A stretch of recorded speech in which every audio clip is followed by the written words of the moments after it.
Hello and welcome to video 2. This is me learning how to use the Elektron Digitakt 2 and passing on to you everything I learn as I learn it. I've only done one video on this machine so far because an awful lot of the videos that I did on the Digitone 2 are applicable to this machine as well. But obviously today's tutorial isn't applicable to the Digitone because it's all about sampling, and that's what this thing is. It is a sampler. So I'm going to show you how to sample various things, and we're going to have a lot of fun with this today. So the Digitakt 2 is a sampler and it's a very good one. So let's spend today's tutorial learning how to use it. You can sample anything inside the device, so you can have a track playing and you can sample that. You can have several tracks playing and you can sample those tracks. You can sample anything that's plugged into the back of this thing. That could be a synth or a drum machine, or in my case it will be a guitar today. And the idea is that you sample something, you trim it up and you save it for future use once you've named it. So you can play it on your keys, record it into your sequences, and it's really good fun. So to start sampling, you press the samples key here and you get this recorder view, and you can see something's coming in here. I'm actually just going to turn that off because that's my Helix guitar processor. I will be using that later on, but for the moment I want that to be quiet, so that's not coming in anymore. So the A encoder here chooses what we're going to sample. Earlier on today I was sampling my guitar, so that's why it's set on in source. So if I rotate that all the way to the left, it says main, and this will sample everything coming out the main left and right out. So if I play this, what you're hearing now, if I was to go ahead and sample, it would sample that, the main left and right outs, and I'll show you how to do that in just a second. So this A encoder, you can push it in and it will jump. So it's gone 3, 7, 11 through the tracks, 15 and then up to inputs. See, so it will jump, or you can just scroll it one at a time. You can sample over USB, which I'm not going to do today, but you can do that, and you can sample individual tracks, and like I say, the left and right, or just left or right inputs. Put it back on main for the moment. So main, left, right will sample what is played by the device out of its left and right outputs. If I press play, look at the top, you can see there's a meter there showing stereo signal. And you can see there's a vertical line, which is a threshold that I've set. If I bring that all the way down to 0, the line is on the far left, so there's no threshold set at all. And we'll be using that threshold encoder as well later. Because I'm not recording from the left and right in at the moment, this monitor is non-applicable. The recording length is set to 66 seconds, that's the maximum available, and you can scroll that back to various steps, you see, and have anything from 1 step up to 128. I'll just leave that on maximum, so it's going to use the maximum amount of time to sample. So the simplest way to record is to press yes. The Digitakt 2 will go straight into record mode, and when it hears anything, that will be recorded. And don't worry if there's any dead space at the start of the recording, you can always trim it up after the fact. So what I'll do is I'll press yes first, so I'm up and running, and then I'll press play. And you can see a sample coming in here. I'll let it run for a little while. And I press yes to stop it recording. Now if I press function and yes, it will play the sample back. Now you can hear it's quieter.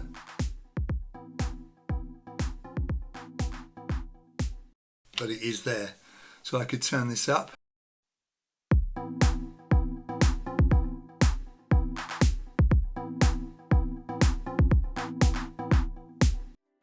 Okay, that's fine. Now if I press yes, it's going to save that, and I'll need to give it a name.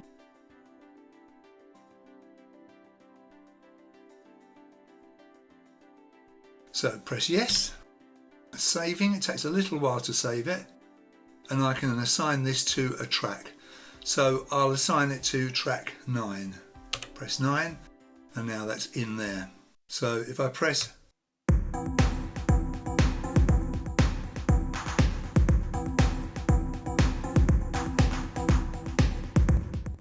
That's got a lot of effect on it, so I need to go into the effects and strip that out because the previous instrument had that in there. So if I go to effects, take the delay down, take the reverb down, take the chorus down, now press that key.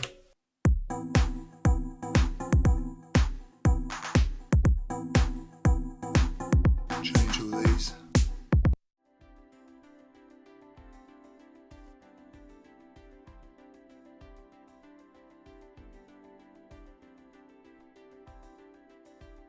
Right, so we need to make sure we're on the main left and right, and we're going to sample that. Our threshold is set at 60. I need to arm it, so I'll use the play button to do the sample.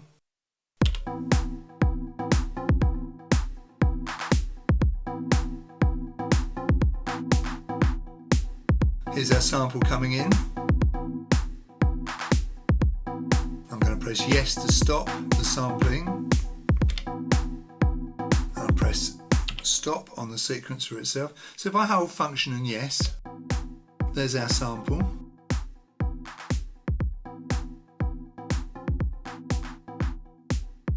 Okay, so I'll save this. Yes.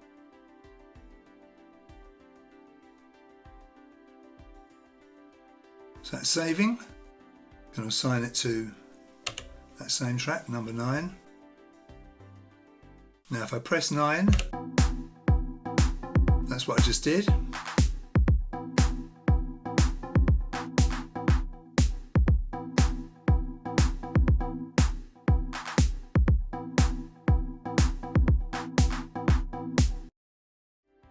Let's delete this. That's now gone. Let's change the recording length to a set time. So let's change this to 64 steps. So here we go then. Arm it. I'll only record for 4 bars. That's stopped. So in this recorder view, I can trim up the beginning with the E encoder, the end with the H encoder, like this. I can audition what I've done with the funk and the S. That'll play to the end. I can change the playback. If I put this on the right arrow that's underlined, I've only got to press function and yes now once. That'll play all the way to the end of the highlighted section. That's checking what I've edited. If I want to zoom, I can do that with the F encoder, see? And the G encoder changes the part that we're looking at of that section that's highlighted. This doesn't change the actual part that will be retained once the editing is finished. It just shows you which bit we're looking at if we're too zoomed in to see the whole thing. See? Go to the end of it or the beginning of it like that. Let's zoom out again. Function and F, this brings up not the level but the view of the waveform. So if we want to see the waveform larger, we can bring it up with level and F. This isn't changing the volume of the sample though. Left arrow takes you to the start and right arrow takes you to the end. Okay, so if I've got that really zoomed in, if I press left arrow, I'm at the beginning, right arrow, and I'm at the end. Now if I hold function and the G encoder, this moves the bit that's highlighted. If I zoom out, right, so there's my highlighted area. If I hold function and G, you see how the highlighted section moves left to right, and you can always press function and yes to hear what you've done. This top right hand corner shows the different modes. So that's straightforward, play forward, loop, play forward, but you only have to hold function and yes once, loop likewise. So various ways of playing your little edit there. Now if you want to sample a synth or a guitar which is plugged into the line ins of the Digitac 2, you can either do this via the external mixer with added effects if required, or you can bypass this completely. So I think we'll do that, shall we? I'm going to reload my song so there's no confusion. I've got my Line 6 Helix guitar processor. I've got my Telecaster guitar plugged into that with a normal jack to jack lead, and the two outputs from the Helix are plugged into the two inputs of the Digitakt 2. So I've got signal coming in, hopefully. So if I press the sample key and play something. Now I'm just going to get rid of this sample I've got in the buffer here. Function and no.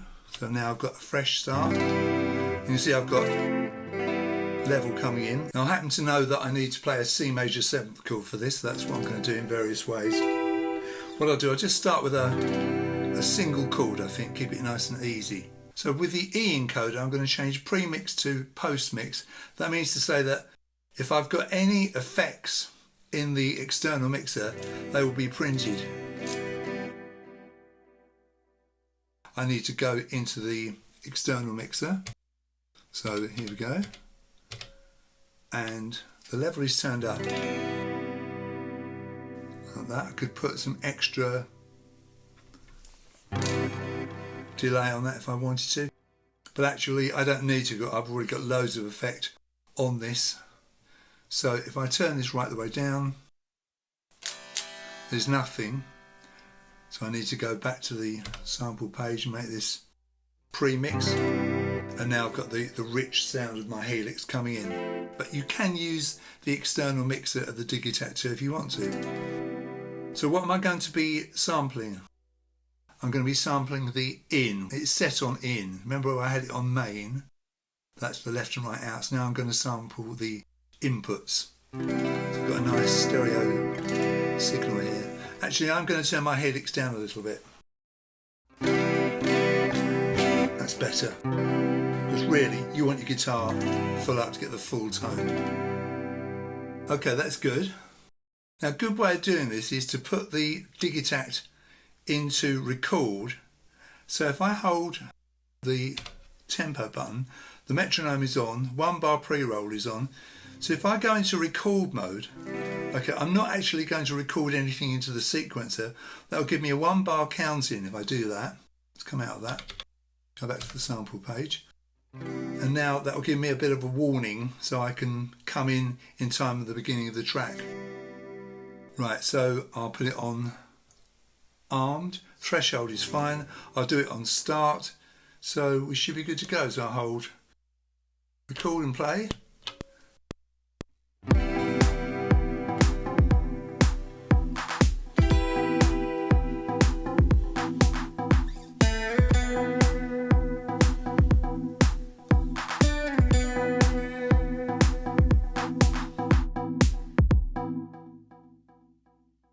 Pressed stop on the sequencer and yes on the sampling recorder to stop that. So you can see I've got 4 very clear waveforms that have come in now.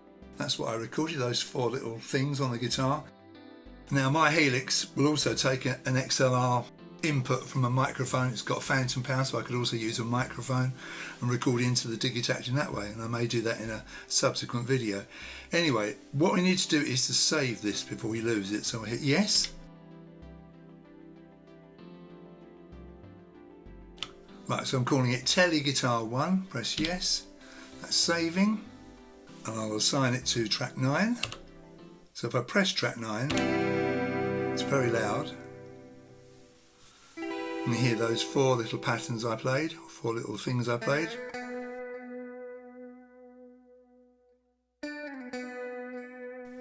Now I could just leave it like that and play it along with the track, but it's more fun to actually slice this up.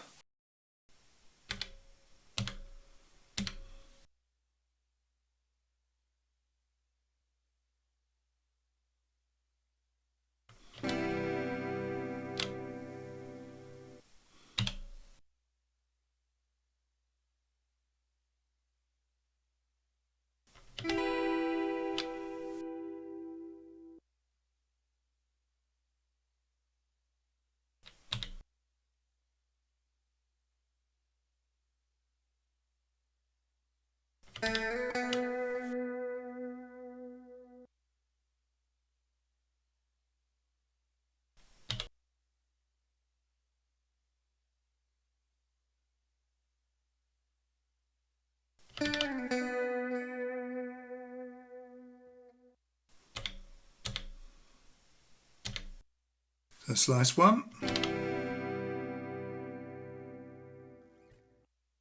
slice 2, slice 3,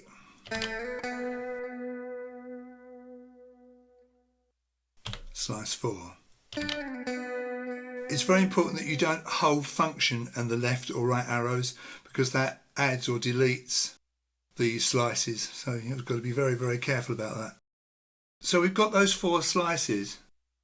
Now we can play them. So if I go to function and down and go to slices, you can see I've got these 4 trigs now, which are the 4 slices that I made, and I can record these into the sequencer. Obviously this will go up to 16, and if you've made more than 16 slices you go to the different pages to access them, but I've only got 4 slices. That's absolutely fine. If I hold rec and play,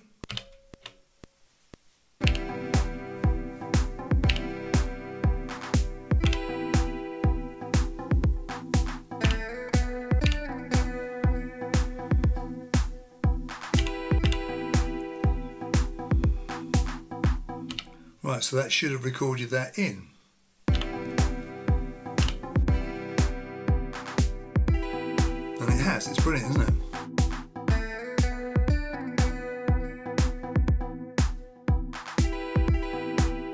So what was a linear recording has now been sliced up and I've used it in bits.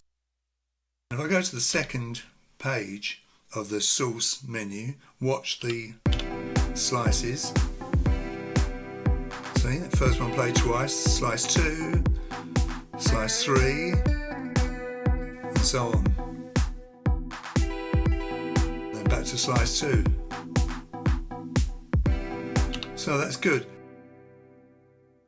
So if I go to page 1, and if I press this first trig, see I'm using slice 1, page 2, I'm using slice 1 again, page 3, slice 2, page 4, slice 3, slice 3, page 5,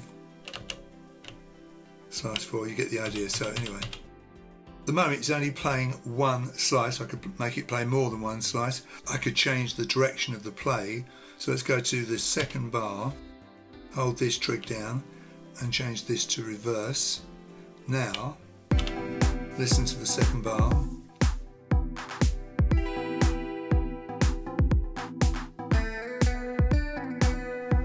You heard that reversed trig, that one there, slice 1, first beat of the second bar.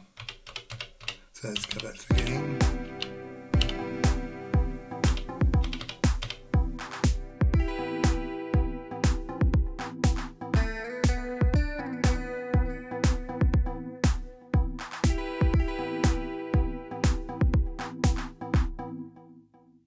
On the page 1 of this, of course, I can change the direction, I can change the tuning, so I could tune a slice up and down. I'm not going to do that, but I could do. Bring that back to 0. I could change the actual root sample. This is A28 where that's saved at the moment. I could change that root sample for the whole thing, change the level. So if I go to bar 3, hold this down and bring this level down, you'll hear that it's a lot quieter. When it gets to bar 3,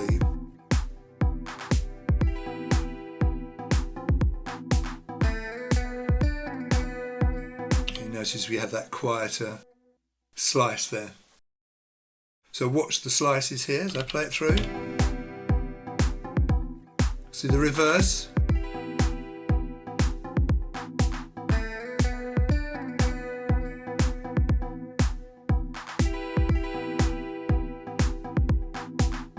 Obviously that reversed slice didn't get a lot of time to play, did it? If you watch, it cuts out because there's another slice coming in.